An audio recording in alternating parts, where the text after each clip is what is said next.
Likutei Sichos, Chelik Chavches, Volume 28, the Sicha for Yud Beis and Yud Gimel Tamuz. This Sicha will focus on the two discourses which the previous Rebbe recited upon the news and the actual release from his exile, from his imprisonment, the reason for the exact order why one preceded the other, and the true deeper meaning in the two discourses. So as an introduction, just to be more familiar with the story, well, the previous Rebbe was arrested in 1927 because of his quote-unquote contra-revolutionary tactics and efforts that he did, namely, of course, to not allow Judaism to just die away. And he did everything he can in a manner of Mesiras Nefesh, total selfless dedication, and literally sacrificing his life in fighting and standing up against this terrible regime of the Soviet Union, the communists. Now, after being sent to exile, every day he had to go and register at the local KGB station, police station, and on Yud Beis Tamuz, on the 12th of Tamuz, which happened to be on a Tuesday, when he came to register as he did every day, he was notified that he no longer has to register, as they had received a directive from Moscow, that is from headquarters, indicating that the previous Rebbe was set free, is to be sent home.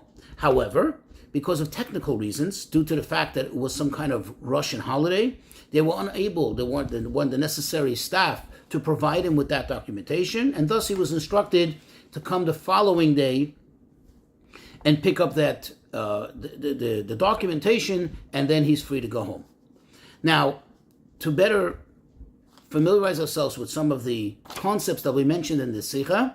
So first of all, the halacha is that when a person experiences a great miracle, such as, let's say, being released from imprisonment or being cured from a terrible life-threatening illness, one has the obligation, of course also the privilege, to now formally thank Hashem.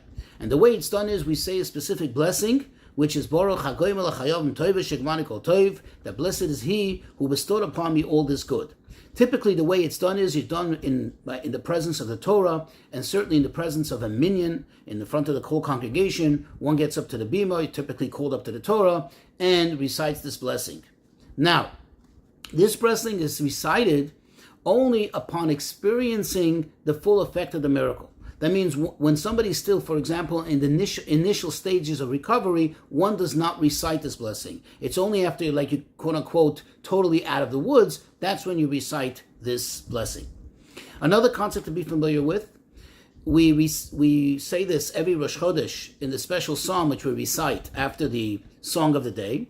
It finishes off with the verse, Yitamu chatoyim hin haaretz u'rishoyim oid einam. That may the chatoyim, may the sinners, the sins, be eradicated from the earth, and there will no longer be any wickedness in the earth, on the earth. The sages explain to us, it does not say Yitamu choitim min haaretz. It doesn't say may the sinners be eradicated, but rather may the sins be eradicated. In other words, the true approach of Judaism is not to do away with the actual people who are committing the crimes or the sins, but rather that Hashem should eradicate sin from the earth. Another concept to be familiar with, something which the Alter Rebbe discusses in Tanya, and that is the concept of, quote, Havaya Omer Le Kalel.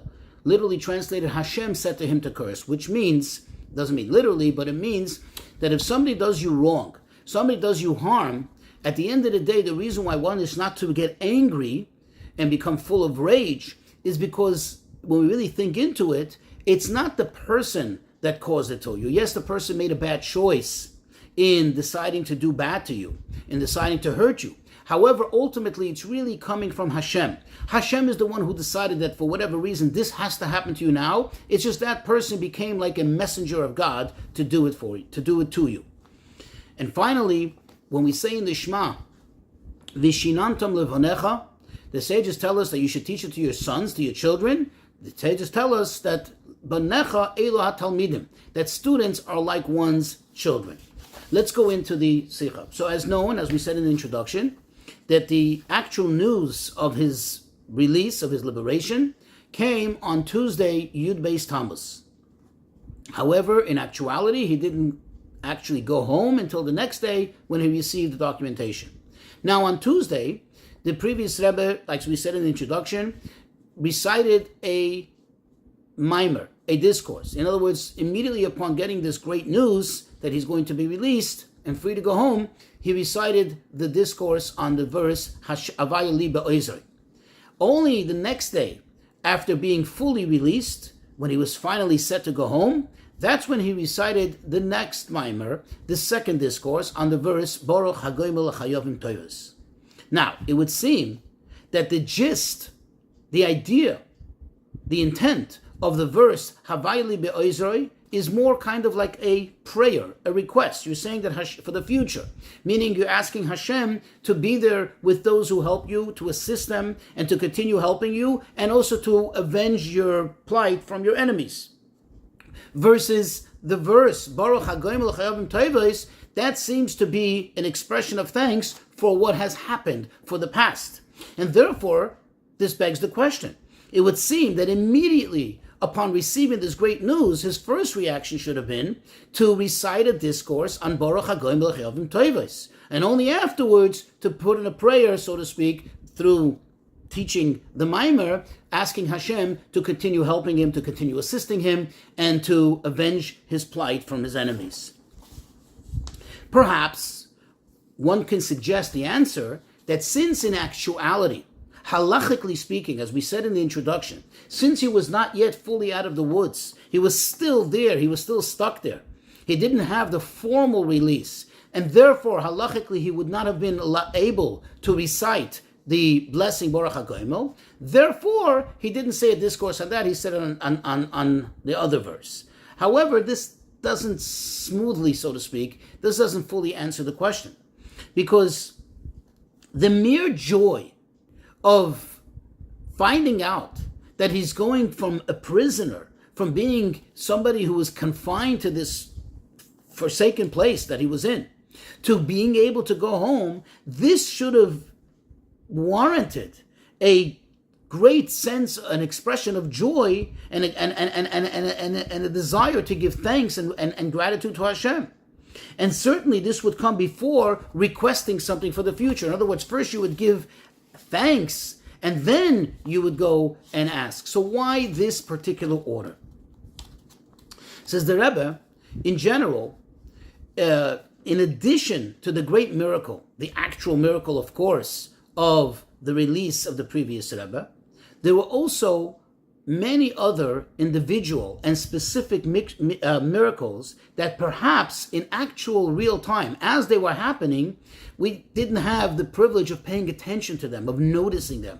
However, now, in hindsight, as we look back and reflect on everything that happened and all the details, we can appreciate the great miracles that took place, in addition to the great miracle of course, him being released.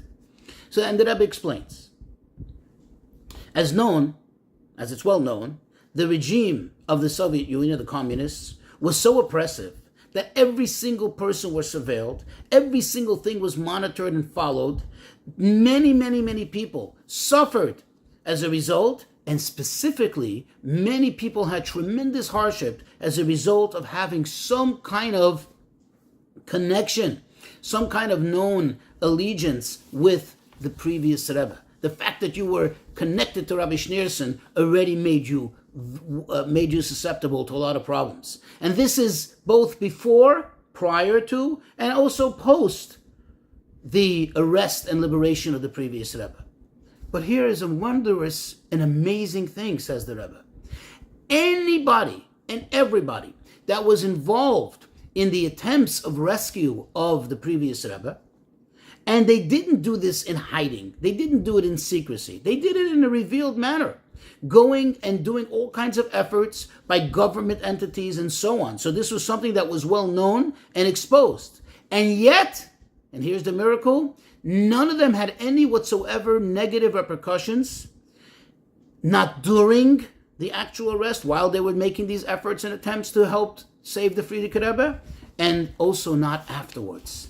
Perhaps, says the Rebbe, to add, in a certain sense, we can suggest that this is even a greater miracle This fact is a greater miracle than the miracle of the liberation of the Rebbe in itself. How so? Because, of course, notwithstanding the fact that the liberation of the Rebbe was a tremendous miracle in the literal sense, but still, yet, there can be some kind of what we call achiza begashmi, some kind of connection, some kind of hold in literal reality. How so? Because mitzad gashmi sinyonim, as far as the literal reality is concerned, there were, in regards to the rest of the Rebbe, there were many, many efforts that were employed, and all in normal, realistic, natural channels by various people with influence, and this was done both from within the country, within the Soviet Union, and from abroad. Now, as far as the spiritual aspect of things, likewise, it made sense. There's some kind of, if I may, some kind of rationale to this great miracle. How so? Because of the Sichos, the merit that the Rebbe had, for the tremendous Mesiras Nefesh that he had, so it makes sense that it stood by him, and that, coupled with the merit of all his ancestors, going all the way back to older Rabbi to the Baal Shem Tov, that, and certainly coupled with all the other merits that he had, so it makes sense that this stood by him and brought about the liberation. However, the people who made the efforts on the Rebbe's behalf, these people are not necessarily people that had any whatsoever merits, per se. In fact, many of them were people that in their own private lives didn't even keep Torah mitzvahs.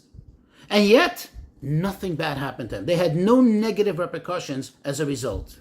And says the Rebbe, perhaps this is the reason, this will help us understand, why the very first verse that the Rebbe used to express the miracle and to elaborate on, to teach us a maimer on, was on the verse, Havaya li ba'izri, that Hashem is there standing by with all those that assist me. You see, like the Rebbe himself, the previous Rebbe himself explains in the maimer, that it would seem, from this verse, seems to imply that the person has many helpers, many people to assist him, outside of HaKadosh Baruch Hu, outside of Hashem, because you're saying, Havaya li be'oizroi, Hashem should be there with all those who help me. But the truth is, says the Rebbe in the Maimer, that that's not so, because we know that Ein Oid Milvadei, there is nothing besides him, besides Hashem. And in fact, their existence of these people who do seem to have been helping me, their whole existence is not their own. Their existence comes from Hashem. And says the Rebbe, with this, through this mimer, through saying this, by suggesting this, by bringing this up, and so to speak, ruling this, al pi pnimius haTorah, but by means of the depths of the Torah, through Chassidus, the Rebbe, that's the previous Rebbe, paskind, he ruled that indeed everything is he. Everything is from Hashem, and Ein Eil Bevadi, there's nothing besides him. And therefore, with this and through this, the Rebbe basically made a ruling. He made, so to speak, a fact, a decision, that no negative repercussions should fall upon these people. Because at the end of the day, it's not they who helped him, it's not they who assist him, it's really Hashem who assists him. And therefore, nothing should happen to them. And in fact, we see this in actuality. Because all those people that had tried to save the Rebbe, tried to assist the Rebbe, and employed all kinds of tactics in trying to save him, they acted in a manner where it was obvious, it was evident that they were connected to something higher than themselves, that Ein Oid Milvadei, because the way they conducted themselves was beyond rationale. They didn't do any rational assessment saying, is this dangerous for me, is this not? But rather, in the moment, they just, without stopping for anything, without making any considerations, they thrust themselves into it, and they went to help the Rebbe. And that's why they merited to this great miracle that Hashem himself, so to speak, took care of business, and nothing bad happened to them. The Rebbe says, in a sense, perhaps we shouldn't even look at it as a miracle. Perhaps we can say that it's almost a natural thing. The fact that they were connected, they made themselves connected through their actions, through the decisions that they made to assist the Rebbe. They made themselves connected to Hashem himself, to the ultimate existence, to Ein Oid Milvadei. That explains, because naturally speaking, nothing bad can happen to Hashem. And therefore, nothing bad happened to them. Now, according to what we explained, however, there's a problem. And from the other side, from the other hand, perhaps since you say that those who helped the Rebbe, those who assisted the Rebbe, it wasn't really they, but it was rather Hashem acting, then perhaps they shouldn't deserve any reward. They shouldn't deserve to be, so to speak, complimented on this.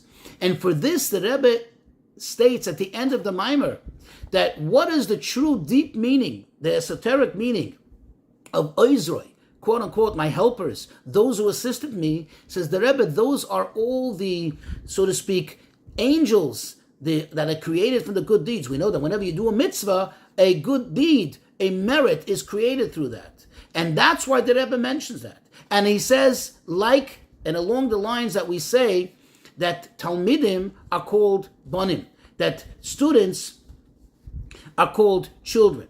Now, of course, that doesn't take away from the actual literal meaning that when it says Vishinantam Levanecha, it means actual children, right? Of course, it also means students. In other words, what the Rebbe was saying, with this he was pointing out that we cannot totally and absolutely delete the literal meaning. Just like we can't do it by when we say Vishinantam Levanecha and say that it only means students, not children. It does literally mean children. That's first and foremost one's obligation is to teach the children. Likewise over here, when it says in the verse, Havaya li be'oizroi, that Hashem stands by me, was there standing by me with all my helpers, and she should stand by all those who assisted me, although as he explains in the beginning of the Maimer, it means that Hashem is the one really who's doing it. It's not they who are doing it, but yet you cannot run away from the literal meaning of the word, which means that they did it. Because where is there, and therefore they have a merit. And where do you see it? It's obvious, because at the end of the day, they were the ones to make that choice. By their own free choice, they made a decision to endanger themselves, to put themselves in the line of danger to try to assist the Rebbe. And that's why the Rebbe explains it both ways in that discourse in order to point out that yes, indeed, first they get the protection because it's not really they, but on the other hand, they get the reward because it is them. Because in a literal sense, they were the ones who made the decision by their own free choice to endanger their lives. And this doesn't contradict the fact that Havaya li be'oizroi. Why? Because you translate it, Havaya li be'oizroi, that Hashem was to me. Hashem shined through all those people who chose to assist me. And this is the reason why the Rebbe set about, first and foremost, to deliver a discourse on this verse. Because the first, so to speak, order of business is that he wanted to take care of, he wanted to ensure that all those people that stood by him and all those people that made efforts on his behalf should not in any way whatsoever, God forbid, suffer any repercussions from the good that happened to him. And not only that, but that, like we said, moreover, that they should also receive their reward. Now, after that, the Rebbe explains the second half of the verse. He focuses on the second half of the verse that says, Va'ani era b'soinai. Literally translated, and I shall see, which fill in the blank, I shall see revenge, the punishment, to my enemies. Now the Rebbe asks the question, how is it possible for David HaMelech to say this? How is it possible for us to praise for such a thing? True, these people indeed were very wicked, and they're the ones who caused them all these problems, and therefore they certainly fit into the category of Soinei Hashem, the enemies of God, and therefore from that perspective, they deserve the worst of punishments. However, we know that the pasuk says, Yitamu chatoim min haaretz, that the sins should be eradicated. The ultimate desire of a Jew, the ultimate perspective of a Jew is not that the people who committed the sins should be punished, but that the sins should be eradicated, that the hearts should be turned over, they should change. And says that with this, says the Rebbe, the previous Rebbe was negating that no bad should happen to those people. Even though indeed, from a basic, simple perspective, they should and they deserve to be punished. And yet, the Rebbe was saying, in a sense, not looking for revenge against them, not looking for them to be punished and hurt, but rather that the bad should go away from them. And this is the connection between the first part of the pasuk and the verse and the second part of the verse. Because when a person appreciates that Havaya li be'oizrei, that Hashem was there all along, but both with those people who are assisting me, but also if that's the case, Hashem is really at the end of the day the one who made this all happen to me. It's like we said, Havaya Amar Lekalel, as if Hashem told them to curse. Yes, they made the bad choice of being Hashem's, so to speak, implements, Hashem's emissaries. But at the end of the day, this came from Hashem. And therefore, ultimately, we don't yearn for, we don't hope for, we don't pray for that they shall be punished. Rather, we understand it all came from Hashem. What then would be the meaning according to this? How would we translate the words Va'ani era b'soinoi?